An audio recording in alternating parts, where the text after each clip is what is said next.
पाते हैं कुछ गुलाब चट्टानों में परवरिश आती है पत्थरों से भी खुशबू कभी कभी। जी हाँ, आपने सही सुना और कहीं ना कहीं इंस्पायरिंग है ये शेर जो है। और मैं कहकशा खानम साहिबा के साथ बैठा हूँ जो कि बाबर खान साहिब की सुपुत्री हैं, वो एमआईएम के कद्दावर लीडर हैं।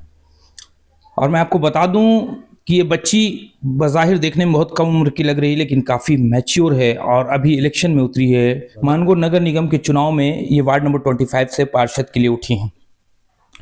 बहुत बहुत इस्तकबाल है आपका। सबसे पहला सवाल, आपके माइंड में पॉलिटिक्स में उतरने का आइडिया कैसे आया? अस्सलाम वालेकुम, मेरा नाम कहकशा है। मैं 25 वार्ड नंबर नगर निगम की प्रत्याशी हूँ। मेरे पापा 35 साल से पॉलिटिक्स में हैं, तो जिससे हम लोगों को भी ये इंटरेस्ट है कि मेरे पापा अगर पॉलिटिक्स में है तो हम लोग भी अपना इंटरेस्ट पॉलिटिक्स में दिखाए और अपनी आवाम के लिए आवाज उठाए, ताकि हमारा आवाम जो है वो सुरक्षित और स्वस्थ रहे। और जैसे कि अभी के टाइम में शिक्षा के लिए बहुत ज्यादा जरूरी है हमारा एरिया, और मानगो अभी सबसे लोएस्ट में चलती है शिक्षा, स्वास्थ्य और सफाई को लेके, बिजली को लेके, पानी को लेके, इस सब की समस्याओं से हमारा मानगो एरिया जो है बहुत ज्यादा ही दुविधा में है।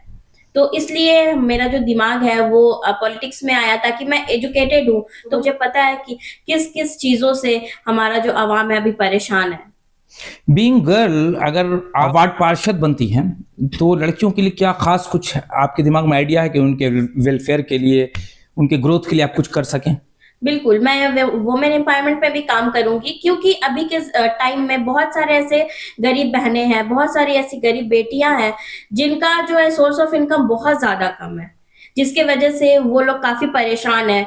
वो लोग कुछ भी मतलब पहन ओढ़ भी नहीं सकते अच्छा, अपने त्योहार में भी वो लोग अच्छा पहन नहीं ओढ़ सकते। तो इसलिए मैं उनका सोर्स ऑफ इनकम बढ़ाने के लिए मैं उन लोगों के लिए भी काम करूंगी।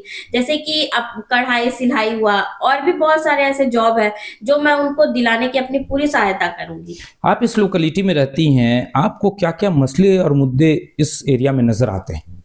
इस एरिया में मुझे, जैसे कि मैं मानगो एरिया की हूँ, तो मानगो एरिया में जैसे कि अभी डिजिटल इंडिया के बारे में बात होती है, बट हमारे मानगो एरिया में जो है वहां पे डिजिटली कुछ भी नहीं दिखता है। जैसे कि हमारा बात अगर स्वास्थ्य को लेके आए तो स्वास्थ्य के लिए कोई भी जुगाड़ हमारे मानगो एरिया पे नहीं है। तो इसके लिए मैं काम करूंगी, जैसे मोहल्ला क्लिनिक मैं खुलवा सकती हूँ। और बात आई शिक्षा में, तो शिक्षा के लिए भी काफी जरूरत है हमारे मानगो एरिया में। हमारे जो बच्चे, गरीब बच्चे हैं, वो इधर उधर घूमते हैं और अपना जो वक्त है वो नशे पानी में अपना वक्त जाया करते हैं। तो इसके लिए मैं पूरी कोशिश करूंगी कि वो लोग अपना वक्त जाया ना करें और अपना शिक्षा में ध्यान दें। तो जो स्कूलें हैं, जैसे कि सरकारी स्कूल है, तो उसका जो एजुकेशन है, उस एजुकेशन का जो क्वालिटी है, उस पे मैं अपनी पूरी सहायता करूंगी कि उस गरीब बच्चे जो जाते हैं उसका एजुकेशन का क्वालिटी अच्छा हो, ताकि वो लोग अच्छे से पढ़ाई कर सके। और गली गली में जैसे कि हर तरफ कचरे फेंके जाते हैं, तो इस कारण भी बहुत सारे हमारे जो आवाम है मानगो के, और इनफैक्ट हमारे एरिया के भी जो आवाम है वो लोग काफी परेशान है सफाई को लेकर। तो इसलिए मैं उसके लिए भी मैं जगह जगह, गली गली में मैं डस्टबिन रखवा दूंगी, जिसके कारण जो है कचरा इधर उधर फैले नहीं रहेगा। उसके लिए मैं डस्टबिन रखवाऊंगी, तो उसमें लोग जो है डस्टबिन में कचरा फेंकेंगे, ना कि नाली में, नाले में या फिर सड़कों पे। पॉलिटिक्स में बिल्कुल अभी अभी आप आई हैं, बहुत सारे सीनियर लोग जो इस वार्ड से आपके प्रतिद्वंदी है, जो इलेक्शन में खड़े हैं, तो लोग आपसे एक सवाल कर सकते हैं कि आप वोट क्यों दें? अगर लोग मुझसे ये सवाल करेंगे कि वोट क्यों दे, तो मैं उन लोगों से यही बोलूंगी कि हमारे यूथ को अगर वो आगे बढ़ाएंगे, और हमारे जैसे अगर एजुकेटेड यूथ को अगर आगे बढ़ाएंगे, तो आने वाले फ्यूचर में हमारा यूथ जो है वो अच्छे तरीके से, अपने तरीके से वो लोग काम करेंगे। क्योंकि एजुकेटेड पर्सन को ये चीज पता होता है कि अभी के टाइम में, आने वाले फ्यूचर में क्या चीज जरूरत है। तो एजुकेटेड पर्सन ये चीज कर सकते हैं कि उनके लिए, उन लोग को अच्छे से पता है, क्योंकि वो लोग बचपन से देखते आ रहे हैं मानगो एरिया का क्या सुविधा रहा है यहाँ पे। तो इसलिए मैं उन लोगों से यही अपील करूंगी कि वो लोग सब मिलकर मुझे वोट दे, ताकि हमारा यूथ आगे बढ़े और एक एजुकेटेड पर्सन मानगो एरिया में आए। अगर आप जीतती हैं, लोग आपको चुनाव में जिताते हैं, तो आप अपनी बात पर जो वादे, जो बात कर रही हैं, जो वादे आप कर रही हैं लोगों से, उसको किस हद तक पूरा कर पाएंगी?